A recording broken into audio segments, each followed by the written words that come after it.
ਇਹਨੂੰ ਅਗਨੀਪਥ ਸਕੀਮ ਕਿਉਂ ਲਾਗੂ ਕੀਤਾ ਹੋਇਆ? ਅੱਤਵਾਦੀ ਸੰਗਠਨ ਦੇ ਐਲਾਨ ਕਰ ਦੇਣ ਸਰਕਾਰਾਂ ਕਿ ਨਹੀਂ? ਜਿਹੜੇ ਸਿੱਖ ਹੈ ਸਾਨੂੰ ਗੁਰੂਆਂ ਪੂਰਾਂ ਦੀ ਸਾਨੂੰ ਇਹ ਸਿੱਧ ਮਿਲੀ ਹੋਈ ਆ ਕਿਉਂ ਅਸੀਂ ਸ਼ਹੀਦੀ ਤੋਂ ਨਾ ਡਰਦੇ ਆ ਨਾ ਸਾਨੂੰ ਡਰਨ ਦੀ ਜ਼ਰੂਰਤ ਹੈ। ਸਾਡਾ ਮੁਲਕ ਆਜ਼ਾਦ ਹੋਇਆ ਤਾਂ 93% ਸਾਡੀਆਂ ਸ਼ਹੀਦੀਆਂ ਨੇ। ਉਹ ਸਰਕਾਰਾਂ ਦੇ ਸਿਰੀ ਰਲ ਕੇ ਬੈਠੇ ਆ, ਇਹਨਾਂ ਬੱਚਿਆਂ ਵਾਸਤੇ ਕੋਈ ਗੱਲ ਨਹੀਂ ਕਰ ਰਹੇ। ਦੇਖੋ ਜੇ ਇਸ ਤਰ੍ਹਾਂ ਤਾਂ ਫਿਰ ਸਿੱਖ ਆਪਣੇ ਅੱਤਵਾਦੀ ਵੀ ਪਾਲਦੇ ਆ, ਉਹ ਗਰੀਬ ਬੱਚਿਆਂ ਨੂੰ ਲੈ ਲੈਂਦੇ ਆ, ਉਹਨਾਂ ਨੂੰ 5-4 ਲੱਖ ਰੁਪਏ ਦੇ ਦਿੰਦੇ ਨੇ, ਮਾਰਨ ਵਾਸਤੇ ਮੂਹਰੇ ਕਰ ਦਿੰਦੇ ਨੇ। ਜਿਵੇਂ 5-4 ਲੱਖ ਰੁਪਏ ਦੇਤਾ ਬਸ ਸ਼ਹੀਦ ਹੋ ਜਾ, ਬਸ ਮੌਤ ਦੇ ਮੂੰਹ 'ਚ ਚਲਿਆ ਜਾ। ਜਿਹੜੇ ਮਗਰ ਛੱਡ ਜਾਂਦੇ ਨੇ ਉਹਨਾਂ ਦਾ ਕੀ ਬਣਦਾ? ਹੁਣ ਮਹਾਰਾਸ਼ਟਰ ਦੇ ਵਿੱਚ ਸਭ ਤੋਂ ਪਹਿਲਾਂ ਜਿਹੜਾ ਅਗਨੀਵੀਰ ਸ਼ਹੀਦ ਹੋਇਆ ਉਹਨੂੰ ਹਾਲੇ ਤੱਕ ਕੱਖ ਨਹੀਂ ਮਿਲਿਆ। ਵੀ ਜਾਣੇ ਕਿਉਂ ਆ ਜੇ ਤੁਹਾਨੂੰ ਪਤਾ ਕੁਝ ਨਹੀਂ ਦੇਣਾ ਉਹਨਾਂ ਨੇ, ਤੁਸੀਂ ਨਾ ਜਾਓ। ਪਰ ਇੱਕ ਜਿਹੜਾ ਜਜ਼ਬਾ ਹੁੰਦਾ ਹੈ ਪੰਜਾਬੀਆਂ ਦੇ ਅੰਦਰ ਤਾਂ ਇਹ ਵੱਧ ਹੈ ਜਦੋਂ ਉਹਨੂੰ ਇਦਾਂ ਝੇਡਾਂ ਕਰਦੇ ਨੇ। ਲੋਲੀਪੌਪ ਇਹਨਾਂ ਨੇ ਇਹ ਦਿੱਤਾ ਵੀ ਜਿਹੜੇ 25% ਅਸੀਂ ਪੱਕੇ ਕਰਾਂਗੇ, ਸਿਰਫ 100 ਚੋਂ 25%। ਫਿਰ ਉਹਦੇ ਨਾਲ ਇੱਕ ਚੀਜ਼ ਹੋਰ ਹੋਊਗੀ ਸਰ, ਜਿਹੜੇ 25% ਅੱਗੇ ਹੋਣੇ ਨੇ ਉਹ ਤਾਂ ਚਾਪਲੂਸੀ ਕਰਕੇ ਹੋ ਜਾਣਗੇ। ਬਿਲਕੁਲ ਬਿਲਕੁਲ। ਫਿਰ ਇਹਨਾਂ ਨੂੰ ਕੀ ਕਰਨਾ ਵੀ ਤੁਸੀਂ ਸਾਡੇ ਚੌਕੀਦਾਰ ਲੱਗਦੇ ਸੀ ਸਾਡੀਆਂ ਉੱਥੇ ਦਫ਼ਤਰਾਂ ਦੇ ਵਿੱਚ, ਉੱਥੇ ਕੀ ਉੱਥੇ RSS ਦੇ ਬੰਦੇ ਹੋਣਗੇ, RSS ਦੇ ਸਾਡੇ ਗੁਲਾਮ ਬਣ ਗਏ, ਨਿਕਰਾਂ ਪਵਾ ਦੇਣ। ਬਿਲਕੁਲ ਜੀ ਨਿਕਲਣਾ ਪਵਾਉਂਗੇ। ਕੋਈ ਕਰਨਗੇ ਕੀ ਇਹ? ਹੁਣ ਜਿਹੜੇ ਅਗਨੀਵੀਰ ਜਾਂਦੇ ਆ ਵਿਚਾਰੇ, ਇਹ ਤਾਂ ਨਾ ਘਰ ਦੇ ਨਾ ਘਾਟ ਦੇ। ਆਹ ਕੰਮ ਹੋਣਾ।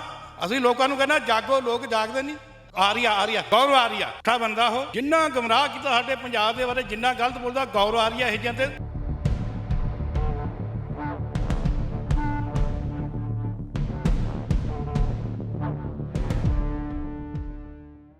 ਸਤਿ ਸ਼੍ਰੀ ਅਕਾਲ। ਪੰਜਾਬੀ ਰੇਡੀਓ USA ਵੇਖ ਰਹੇ ਹੋ ਤੁਸੀਂ। ਇਸ ਸਮੇਂ ਪਿੰਡ ਰਾਮਗੜ੍ਹ ਸਰਦਾਰਾਂ ਵਿਖੇ ਮੌਜੂਦ ਹਾਂ, ਜਿੱਥੋਂ ਦਾ ਅਗਨੀਵੀਰ ਯੋਧਾ ਸ਼ਹੀਦ ਹੋਇਆ ਹੈ ਅਜੇ ਸਿੰਘ, ਜਿਸ ਦਾ ਨਾਮ ਸੀ, ਉਸਨੇ ਸ਼ਹੀਦੀ ਦਾ ਜਾਮ ਪੀਤਾ ਹੈ। ਅੱਜ ਉਹਨਾਂ ਦਾ ਸੰਸਕਾਰ ਕਰਨ ਦੇ ਲਈ ਅੰਤਿਮ ਯਾਤਰਾ ਜਿਹੜੀ ਹੈ ਨਿਕਲ ਰਹੀ ਹੈ। ਸਾਡੇ ਨਾਲ ਇੱਥੋਂ ਦੇ ਉਹਨਾਂ ਦੇ ਕੁਝ ਸਾਥੀ ਮੌਜੂਦ ਨੇ, ਉਹਨਾਂ ਦੇ ਨਾਲ ਗੱਲਬਾਤ ਕਰਾਂਗੇ। ਤਿਰੰਗੇ ਦੀ ਸ਼ਾਨ ਦੇ ਵਿੱਚ ਸਾਰੇ ਚੱਲ ਰਹੇ ਨੇ।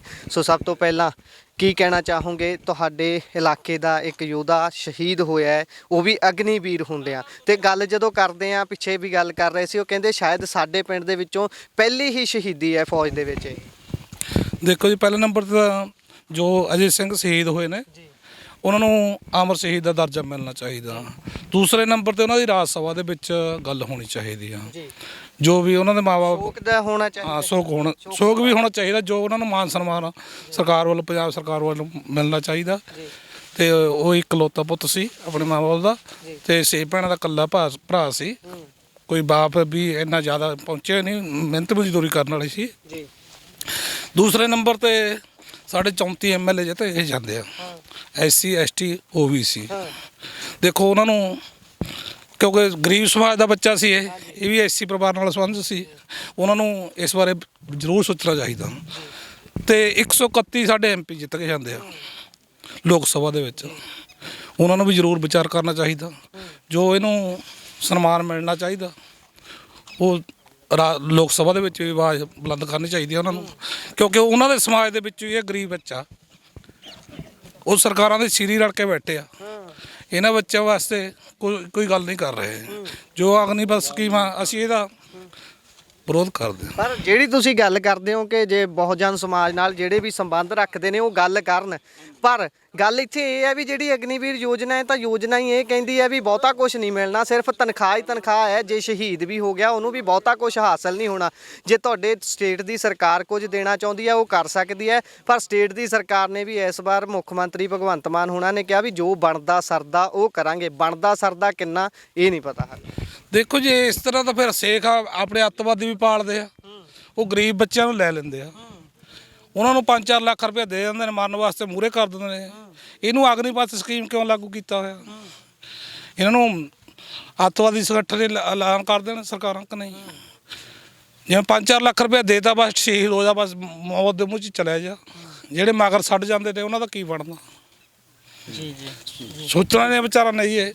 ਸਾਡੇ ਜੋ ਵੀ ਲੋਕ ਸਭਾ ਮੈਂਬਰ ਆ, ਰਾਜ ਸਭਾ ਮੈਂਬਰ ਨੇ ਸਾਡੇ ਸਮਾਜ 'ਚੋਂ, SC ST OBC 'ਚੋਂ, ਉਹਨਾਂ ਦੀ ਜ਼ਰੂਰ ਵਿਚਾਰਾ ਕਰਨਾ ਚਾਹੀਦਾ। ਉਹਨਾਂ ਨੂੰ ਕਿਉਂ ਕਿ ਸ਼ਹੀਦ ਤਾਂ ਦੇਸ਼ ਦਾ ਹੁੰਦਾ ਹੈ ਨਾ, ਇਹਨੂੰ ਇੱਕ ਜਾਤ ਧਰਮ ਨਾਲ ਨਾ ਹੀ ਜੋੜਿਆ ਜਾਵੇ, ਅਸੀਂ ਇਹ ਕਹਾਂਗੇ। ਜਾਤ ਧਰਮ ਨਾਲ ਤਾਂ ਨਹੀਂ ਜੋੜਦੇ, ਲੇਕਿਨ ਜਦੋਂ ਵੀ ਜਿੱਤ ਕੇ ਜਾਂਦੇ 131 ਜਿੱਤ ਕੇ ਜਾਂਦੇ ਆ, ਲੇਕਿਨ ਸੈਂਟਰ ਦੀ ਸਰਕਾਰ ਤਾਂ ਹਿੱਲ ਸਕਦੀ ਹੈ ਨਾ ਉਹਦੇ ਨਾਲ।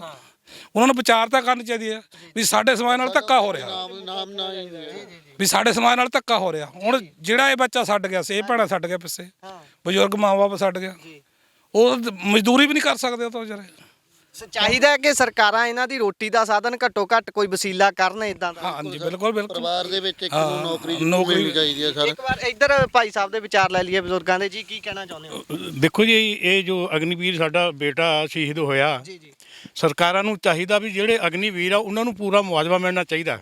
ਮੈਂ ਵੀ ਇੱਕ ਉਸੇ ਬਟਾਲੀਅਨ ਦੇ ਵਿੱਚੋਂ ਰਿਟਾਇਰ ਹੋ ਕੇ ਆਇਆ ਜੀ ਤੇ ਫੌਜੀ ਹੋ। ਹਾਂਜੀ ਹਾਂਜੀ ਰਿਟਾਇਰ ਫੌਜੀ ਆ। ਜਿੰਨੇ ਵੀ ਅਗਨੀਵੀਰ ਸ਼ਹੀਦ ਹੋਇਆ, ਕਿਸੇ ਇਹ ਸਾਰਿਆਂ ਦੇ ਨਾਲ ਧੱਕਾ ਹੋਇਆ। ਹੁਣ ਮਹਾਰਾਸ਼ਟਰ ਦੇ ਵਿੱਚ ਸਭ ਤੋਂ ਪਹਿਲਾਂ ਜਿਹੜਾ ਅਗਨੀਵੀਰ ਸ਼ਹੀਦ ਹੋਇਆ, ਉਹਨੂੰ ਹਾਲੇ ਤੱਕ ਕੱਖ ਨਹੀਂ ਮਿਲਿਆ, ਬਿਲਕੁਲ ਨਹੀਂ ਮਿਲਿਆ ਹੈ। ਬਾਪੂ ਜੀ ਤੁਸੀਂ ਚਲੋ ਫੌਜ ਚੋਂ ਰਿਟਾਇਰ ਹੋਏ ਹੋ, ਪਰ ਇੱਥੇ ਨਾ ਇੱਕ ਗੱਲ ਬਹੁਤ ਤੰਜਮਈ ਤਰੀਕੇ ਨਾਲ ਲੋਕ ਇਹ ਕਹਿ ਦਿੰਦੇ ਆ ਵੀ ਜਾਣੇ ਕਿਉਂ ਆ ਜੇ ਤੁਹਾਨੂੰ ਪਤਾ ਕੁਝ ਨਹੀਂ ਦੇਣਾ ਉਹਨਾਂ ਨੇ, ਤੁਸੀਂ ਨਾ ਜਾਓ। ਪਰ ਇੱਕ ਜਿਹੜਾ ਜਜ਼ਬਾ ਹੁੰਦਾ ਹੈ ਪੰਜਾਬੀਆਂ ਦੇ ਅੰਦਰ ਤਾਂ ਇਹ ਵੱਧ ਹੈ, ਜਦੋਂ ਉਹਨੂੰ ਇਦਾਂ ਝੇਡਾਂ ਕਰਦੇ ਨੇ। ਹੁਣ ਸ਼ਹੀਦ ਹੋ ਗਿਆ ਨੌਜਵਾਨ, ਉਹਦੇ ਅੰਦਰ ਜਜ਼ਬਾ ਸੀ, ਉਹ ਤਾਂ ਗਿਆ। ਪਰ ਜੇ ਹੁਣ ਸ਼ਹੀਦ ਹੋ ਗਿਆ, ਹੁਣ ਘੱਟੋ ਘੱਟ ਸਾਡੇ ਦੇਸ਼ ਦੀ ਸਰਕਾਰ ਨੂੰ ਉਹਦੇ ਨਾਲ ਖੜਨਾ ਚਾਹੀਦਾ ਜਾਂ ਨਹੀਂ? ਇਹ ਤੇ ਕੀ ਕਹੋਗੇ? ਨਹੀਂ ਜੀ, ਇਹ ਜਿਹੜੇ ਲੋਕ ਆ ਨਾ, ਲੋਕ ਤਾਂ ਹੁਣ ਗੱਲ ਕਰਦੇ ਆ, ਇਹ ਕਰਨੀ ਚਾਹੀਦੀ ਨਹੀਂ ਹੈਗੀ। ਕਿਉਂਕਿ ਸਾਡਾ ਜਿਹੜਾ ਸਾਡਾ ਪੰਜਾਬ ਆ, ਸਾਡੇ ਸਿੱਖ ਹੈ, ਸਾਨੂੰ ਗੁਰੂਆਂ ਪਿਉਰਾਂ ਦੀ ਸਾਨੂੰ ਇਹ ਸਿੱਧ ਮਿਲੀ ਹੋਈ ਆ। ਕਿਉਂਕਿ ਅਸੀਂ ਸ਼ਹੀਦੀ ਤੋਂ ਨਾ ਡਰਦੇ ਆ, ਨਾ ਸਾਨੂੰ ਡਰਨ ਦੀ ਜ਼ਰੂਰਤ ਹੈ। ਸਾਡਾ ਮੁਲਕ ਆਜ਼ਾਦ ਹੋਇਆ ਤਾਂ 93% ਸਾਡੀਆਂ ਸ਼ਹੀਦੀਆਂ ਨੇ। ਇਸ ਕਰਕੇ ਸਾਡੇ ਜਿਹੜੇ ਅਗਨੀਵੀਰ ਜਾਂਦੇ ਆ, ਉਹ ਇੱਕ ਜਿਹੜੀ ਸਰਕਾਰ ਆ, ਸੈਂਟਰ ਦੀ ਸਰਕਾਰ ਆ, ਲੋਲੀਪੌਪ ਦੇਤਾ ਕਿ ਇਹਨਾਂ ਨੇ। ਝੂਠ ਬੋਲਦੀ ਹੈ ਸਰਕਾਰ। ਲੋਲੀਪੌਪ ਕਿਹੜਾ ਦਿੱਤਾ ਸਰ ਜੀ?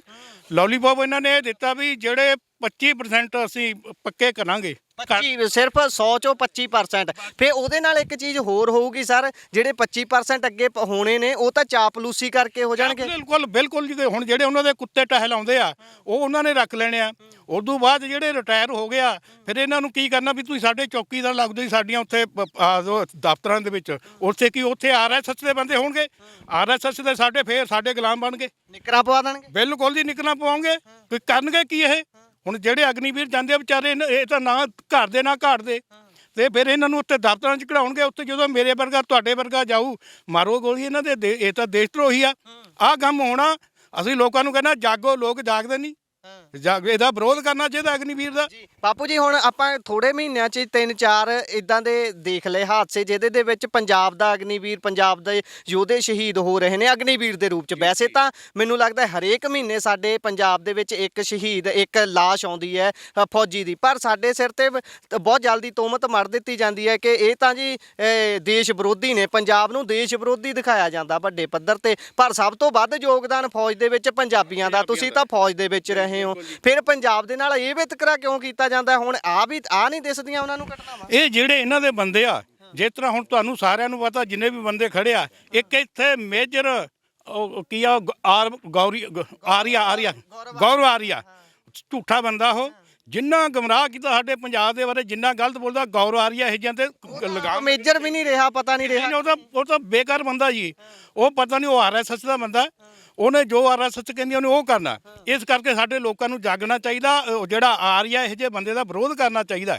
ਸਿਰਫ ਇੱਕ ਨਹੀਂ, ਇਦਾਂ ਦੇ ਤਾਂ ਬਹੁਤ ਨੇ ਜੀ। ਹੁਣ ਇਹ ਤਾਂ ਹੁਣ ਸਾਨੂੰ ਦੇਖੋ, ਹੁਣ ਸਾਰੇ ਕਹਿੰਦਾ ਆਏ ਨਹੀਂ। ਹੁਣ ਜਦੋਂ ਸਾਨੂੰ ਪਤਾ ਵੀ ਆ ਜਿਹੜੀਆਂ ਮਸ਼ੀਨਾਂ ਰਾਹੀਂ ਚੋਣਾਂ ਹੁੰਦੀਆਂ ਨੇ, ਜਦ ਅਸੀਂ ਕਿਉਂ ਨਹੀਂ ਸੜਕਾਂ ਤੇ ਉਤਰਦੇ? EVM ਬੰਦਾ, ਹਾਂ EVM, ਉਹਦਾ ਤਾਂ ਜੱਜ ਤੱਕ ਵਿਰੋਧ ਕਰ ਰਿਹਾ। ਉਹ ਕਰ ਰਿਹਾ ਨਾ। ਫਿਰ ਇਹ ਸਰਕਾਰ ਤੇ ਦਬਾਅ ਬਣਾਉਣਾ ਚਾਹੀਦਾ। ਸਾਨੂੰ ਸੜਕਾਂ ਤੇ ਜਾਮ ਕਰ ਦੇਣਾ ਚਾਹੀਦਾ। ਫਿਰ ਸਰਕਾਰ ਨੂੰ ਪਤਾ ਲੱਗੇ। ਫਿਰ ਵੀ ਮਾਰਨਾ ਹੀ ਆ ਬਾਅਦ ਚ। ਜਦੋਂ ਇਹਨਾਂ ਨੇ ਰਾਮ ਰਾਜ ਆ ਗਿਆ, ਆ ਤੁਸੀਂ ਦੇਖੋ ਕੀ ਹੋਣਾ। ਬਹੁਤ ਬੁਰਾ ਹਾਲ ਕਰਨਾ ਇਹਨਾਂ ਨੇ ਸਾਡੀ ਕੌਮ ਦਾ। ਬੇਰੁਜ਼ਗਾਰੀ ਬਹੁਤ ਹੈ ਜੀ ਜੀ। ਹਾਂ, ਤੁਸੀਂ ਮੈਨੂੰ ਲੱਗਦਾ ਸਾਰੇ ਰਿਟਾਇਰਡ ਅਫਸਰ ਹੀ ਹੋ, ਤੁਸੀਂ ਫੌਜੀ ਹੋ ਜੀ। ਮੈਂ ਭਾਰਤੀ ਕਮਿਊਨਿਸਟ ਪਾਰਟੀ CPI ਦਾ ਜੀ ਸੂਬਾ ਕੌਂਸਲ ਮੈਂਬਰ ਹੈ ਜੀ ਕਾਂਟ ਭਗਵਾਨ ਸਿੰਘ ਸੋਮਲਖੇੜੀ। ਜੀ ਔਰ ਮੈਂ ਇਹਦੇ ਸੰਬੰਧ ਵਿੱਚ ਇਹ ਕਹਿਣਾ ਚਾਹੁੰਦਾ ਜੀ ਕਿ ਜਿਵੇਂ ਪਹਿਲਾਂ ਵੀਰਾਂ ਨੇ ਆਪਦੇ ਵਿਚਾਰ ਰੱਖੇ ਨੇ ਕਿ ਸਾਡੇ ਦੇਸ਼ ਦੀ ਜਿਹੜੀ ਇਹ ਸਿਸਟਮ ਆ ਫੌਜੀਆਂ ਦਾ, ਇਹ ਜਿਹੜੇ ਅਗਨੀਵੀਰ ਹੈ, ਇਹਦੇ ਸੰਬੰਧ ਦੇ ਵਿੱਚ ਵੀ ਅਸੀਂ ਬਹੁਤ ਜ਼ਿਆਦਾ ਵਿਰੋਧਤਾ ਕਰੀ ਸੀ ਕਿ ਇਸ ਤਰ੍ਹਾਂ ਦਾ ਜਿਹੜਾ 4 ਸਾਲਾ ਜਿਹੜੀ ਭਰਤੀ ਹੈ ਉਹ ਨਹੀਂ ਸਰਕਾਰ ਨੂੰ ਕਰਨੀ ਚਾਹੀਦੀ। ਸੈਂਟਰ ਸਰਕਾਰ ਆ ਜਿਹੜਾ ਉਹ ਧੱਕਾ ਕੀਤਾ ਗਿਆ ਔਰ ਅਗਨੀਵੀਰ ਆ ਜਿਹੜੇ ਭਰਤੀ ਕੀਤੇ ਗਏ। ਪਰ ਜਿਹੜਾ ਇੱਕ ਦੇਸ਼ ਲਈ ਸ਼ਹੀਦ ਹੋ ਰਿਹਾ, ਉਹਦੀ ਕੋਈ ਕੀਮਤ ਘੱਟ ਨਹੀਂ ਹੈ ਕਿ ਜਿਹੜੇ ਦੂਜੇ ਫੌਜੀ ਵੀ ਵਿਚਾਰੇ ਜਾ ਰਹੇ ਨੇ, ਸ਼ਹੀਦ ਹੋ ਰਹੇ ਨੇ। ਸ਼ਹੀਦ ਤਾਂ ਸ਼ਹੀਦ ਹੀ ਆ। ਇਸ ਕਰਕੇ ਜਿਹੜਾ ਹੈਗਾ ਸਰਕਾਰ ਨੂੰ, ਜਿਹੜਾ ਇਹ ਸਾਡਾ ਬੇਟਾ ਸ਼ਹੀਦ ਹੋਇਆ ਅਜੇ ਸਿੰਘ, ਜਿੰਨੇ ਬੈਨੀਫਿਟ ਰੈਗੂਲਰਾਂ ਨੂੰ ਮਿਲਦੇ ਆ, ਫੌਜੀਆਂ ਨੂੰ ਮਿਲਦੇ ਆ, ਤਾਂ ਸਾਰਿਆਂ ਨੂੰ ਇਹਦੇ ਬੈਨੀਫਿਟ ਆ ਜਿਹੜੇ ਮਿਲਣੇ ਚਾਹੀਦੇ ਆ। ਔਰ ਇਸੇ ਢੰਗ ਤਰੀਕੇ ਨਾਲ ਇਹ ਸਾਡੇ, ਕਿਉਂਕਿ ਇਕੱਲੇ ਸੂਬੇ ਦੀ ਗੱਲ ਨਹੀਂ ਹੈ ਪੰਜਾਬ ਦੀ, ਇਹ ਸਾਰੇ ਹਿੰਦੁਸਤਾਨ ਦੀ ਗੱਲ ਹੈ। ਹਿੰਦੁਸਤਾਨ ਦਾ ਜਿਹੜਾ ਮਤਲਬ ਇਹ ਸੀਗਾ ਫੌਜੀ ਸਿਪਾਹੀ ਸਾਡਾ ਅਗਨੀਵੀਰ, ਜਿਹਨੂੰ ਆਪਾਂ ਅਜੇ ਤੱਕ ਅਗਨੀਵੀਰ ਨਹੀਂ ਕਹਾਂਗੇ, ਅਜੇ ਤਾਂ ਸਾਡਾ ਜਿਹੜਾ ਮਤਲਬ ਹੋਣਹਾਰ ਨੌਜਵਾਨ ਔਰ ਬਹੁਤ ਹੀ ਸਾਊ, ਮੈਨੂੰ ਆਪ ਮਿਲਿਆ ਕਈ ਵਾਰੀ 2-3 ਵਾਰੀ, ਬੜਾ ਹੀ ਸਾਊ ਔਰ ਬੜਾ ਲਾਇਕ ਨੌਜਵਾਨ ਮੁੰਡਾ, ਪੜ੍ਹਿਆ ਲਿਖਿਆ, ਔਰ ਜਿਹੜਾ ਅੱਜ ਸ਼ਹੀਦ ਹੋਇਆ, ਸਾਨੂੰ ਉਹਦਾ ਬੜਾ ਦੁੱਖ ਹੈ। ਔਰ ਸਾਡੇ ਪੰਜਾਬੀਆਂ ਦਾ ਮਾਣ ਵੀ ਹੈ ਇਸ ਗੱਲ ਦਾ ਕਿ ਜਿੱਥੇ ਵੀ ਪੰਜਾਬੀ ਜਾਂਦੇ ਆ ਉਹ ਕਦੇ ਵੀ ਪਿੱਛੇ ਨਹੀਂ ਹਟਦੇ ਦੇਸ਼ ਦੀ ਜਿਹੜੀ ਹੈਗੀ ਆ ਸੇਵਾ ਕਰਨ ਦੇ ਨਾਲੋਂ। ਅਤੇ ਇਸ ਕਰਕੇ ਜਿਹੜਾ ਉਹਨਾਂ ਨੂੰ ਜਿਹੜੇ ਪੂਰੇ ਬੈਨੀਫਿਟ ਮਿਲਣੇ ਚਾਹੀਦੇ ਨੇ। ਔਰ ਇਸੇ ਢੰਗ ਤਰੀਕੇ ਨਾਲ ਸਾਰੇ ਜਿਹੜੇ ਦੂਜੇ ਸੂਬੇ ਨੇ ਜਿਨ੍ਹਾਂ ਨੂੰ ਬੈਨੀਫਿਟ ਅਜੇ ਨਹੀਂ ਦਿੱਤੇ ਗਏ, ਅਗਨੀਵੀਰ ਜਿਹੜੇ ਮਤਲਬ ਸ਼ਹੀਦ ਹੋਏ ਆ, ਉਹਨਾਂ ਨੂੰ ਵੀ ਜਿਹੜਾ ਇਹਨਾਂ ਨੂੰ ਜਿਹੜੇ ਬੈਨੀਫਿਟ ਮਿਲਦੇ ਆ ਪੂਰੇ ਦੇ ਪੂਰੇ ਦੇਣੇ ਚਾਹੀਦੇ ਨੇ। ਸਰਕਾਰ ਨੂੰ ਇਹ ਸਿਸਟਮ ਜ਼ਰੂਰ ਕਰਨਾ ਚਾਹੀਦਾ।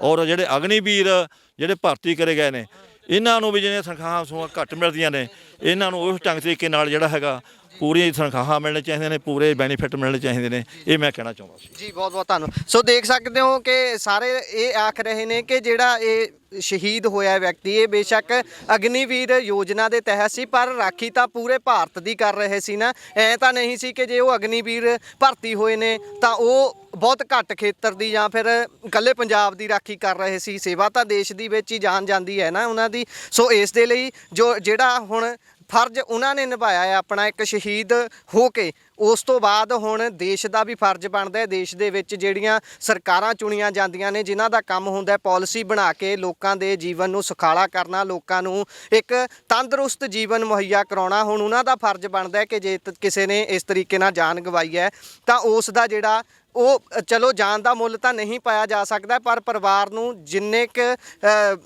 ਧਰਵਾਸਾ ਦਿੱਤਾ ਜਾ ਸਕੇ, ਜਿੰਨੀ ਕੁ ਉਹਨਾਂ ਦੀ ਮਦਦ ਕੀਤੀ ਜਾ ਸਕੇ, ਜ਼ਰੂਰ ਕੀਤੀ ਜਾਣੀ ਚਾਹੀਦੀ ਹੈ। ਇੱਥੇ ਆਪਣੇ ਪੱਧਰ ਤੇ ਬਹੁਤ ਸਾਰੀਆਂ NGOs ਅੱਗੇ ਆ ਜਾਂਦੀਆਂ ਨੇ, ਪਰ ਕਈ ਵਾਰੀ ਸਰਕਾਰ ਬਣਦਾ ਸਰਦਾ ਸ਼ਬਦ ਲਾ ਕੇ ਉਹ ਬਣਦਾ ਸਰਦਾ ਵੀ ਨੱਪ ਲੈਂਦੀ ਹੈ, ਕੁਝ ਵੀ ਹਾਸਲ ਨਹੀਂ ਹੁੰਦਾ। ਇਸੇ ਤਰੀਕੇ ਨਾਲ ਆਪਾਂ ਇਸ ਤੋਂ ਜੇਕਰ ਹਟ ਕੇ ਗੱਲ ਕਰ ਲਈਏ, ਜਦੋਂ ਕਿਸਾਨ ਅੰਦੋਲਨ ਚੱਲ ਰਿਹਾ ਸੀ ਉਸ ਤੋਂ ਬਾਅਦ ਕਈ ਸਰਕਾਰਾਂ ਨੇ ਵਾਅਦੇ ਕੀਤੇ, ਅਸੀਂ ਸ਼ਹੀਦ ਹੋਏ ਜਿਹੜੇ ਵੀ ਉੱਥੇ ਸ਼ਹੀਦ ਹੋਏ ਸੀਗੇ ਕਿਸਾਨ ਅੰਦੋਲਨ ਦੇ ਵਿੱਚ, ਉਹਨਾਂ ਨੂੰ ਵੱਖ-ਵੱਖ ਤਰ੍ਹਾਂ ਦੇ ਮੁਆਵਜ਼ੇ ਦੇਵਾਂਗੇ, ਕਿਸੇ ਨੂੰ ਮਿਲੇ ਕਿਸੇ ਨੂੰ ਨਹੀਂ ਮਿਲੇ, ਉਹ ਵੀ ਦਰ-ਦਰ ਦੀਆਂ ਠੋਕਰਾਂ ਖਾ ਰਹੇ ਨੇ। ਸੋ ਇੱਥੇ ਹੁਣ ਆਸ ਇਹੀ ਕੀਤੀ ਜਾ ਰਹੀ ਹੈ ਕਿ ਜਿੰਨਾ ਵੀ ਮੁਆਵਜ਼ਾ ਦਿੱਤਾ ਜਾ ਸਕਦਾ ਹੈ ਸਰਕਾਰ ਦੇ ਵੱਲੋਂ ਜਾਂ ਵੱਖ-ਵੱਖ ਹੋਰ ਧਿਰਾਂ ਦੇ ਵੱਲੋਂ ਜ਼ਰੂਰ ਦਿੱਤਾ ਜਾਣਾ ਚਾਹੀਦਾ ਹੈ। ਤੇ ਇਸ ਅਗਨੀਵੀਰ ਯੋਜਨਾ ਦੇ ਵਿੱਚ ਵੀ ਸੋਧਾਂ ਕਰਨ ਦੀ ਲੋੜ ਹੈ, ਸੋਧਾਂ ਇਸ ਤਰੀਕੇ ਦੀਆਂ ਕਿ ਜਿਸ ਦੇ ਨਾਲ ਜਿਹੜਾ ਸ਼ਹੀਦੀ ਪਾ ਜਾਂਦਾ ਵਿਅਕਤੀ, ਉਸ ਦੇ ਅੰਦਰ ਜਜ਼ਬਾ ਸੀ, ਉਹ ਤਾਂ ਫੌਜ ਦੇ ਵਿੱਚ ਗਿਆ ਤੇ ਸ਼ਹੀਦ ਹੋਇਆ, ਉਸ ਤੋਂ ਬਾਅਦ ਉਸ ਨੂੰ ਬਣਦਾ ਜਿਹੜਾ ਮਾਨ ਸਨਮਾਨ ਉਹ ਜ਼ਰੂਰ ਦਿੱਤਾ ਜਾਵੇ। ਹੁਣ ਤਾਂ ਗੱਲਾਂ ਇੱਥੋਂ ਤੱਕ ਆ ਜਾਂਦੀਆਂ ਨੇ ਕਿ ਜਿਹੜੇ ਪੁਰਾਣੇ ਪੈਨਸ਼ਨਰ ਵੀ ਨੇ ਉਹ ਵੀ ਲਗਾਤਾਰ ਸੰਘਰਸ਼ ਕਰ ਰਹੇ ਨੇ। ਉਹ ਕਹਿੰਦੇ ਨੇ ਕਿ ਵਨ ਰੈਂਕ ਵਨ ਪੈਨਸ਼ਨ ਦਾ ਜਿਹੜਾ ਕਾਨੂੰਨ ਕੀਤਾ ਜਾ ਰਿਹਾ ਸੀ ਉਸ ਨੂੰ ਬਦਲਿਆ ਜਾਵੇ। ਇਸ ਤਰੀਕੇ ਨਾਲ ਨਹੀਂ ਹੋਣਾ ਚਾਹੀਦਾ। ਰੈਂਕ ਦੇ ਹਿਸਾਬ ਦੇ ਨਾਲ ਜਿਹੜੀ ਮਿਲਣੀ ਹੁੰਦੀ ਹੈ ਪੈਨਸ਼ਨ ਉਹ ਹੀ ਦਿੱਤੀ ਜਾਣੀ ਚਾਹੀਦੀ ਹੈ। ਸੋ ਲਗਾਤਾਰ ਦੇਖ ਸਕਦੇ ਹੋ ਪਿੱਛੇ ਵੱਡੇ ਕਾਫਲੇ ਦੇ ਰੂਪ ਦੇ ਵਿੱਚ ਜਿਹੜੇ ਸ਼ਹੀਦ ਅਜੇ ਸਿੰਘ, ਉਹਨਾਂ ਦੇ ਚਾਹੁਣ ਵਾਲੇ ਉਹਨਾਂ ਨੂੰ ਯਾਦ ਕਰਦੇ ਹੋਏ ਉਹਨਾਂ ਦੇ ਅੰਤਿਮ ਸੰਸਕਾਰ ਦੇ ਵਿੱਚ ਸ਼ਮੂਲੀਅਤ ਕਰਨ ਦੇ ਲਈ ਪਹੁੰਚ ਰਹੇ ਨੇ। ਸੋ ਤਸਵੀਰਾਂ ਤੁਹਾਨੂੰ ਅੱਗੇ ਜਾ ਕੇ ਵੀ ਵਿਖਾਉਂਦੇ ਹਾਂ। ਜੁੜੇ ਰਹੋ ਪੰਜਾਬੀ ਰੇਡੀਓ USA ਦੇ ਨਾਲ। ਧੰਨਵਾਦ। ਸਤਿ ਸ਼੍ਰੀ ਅਕਾਲ।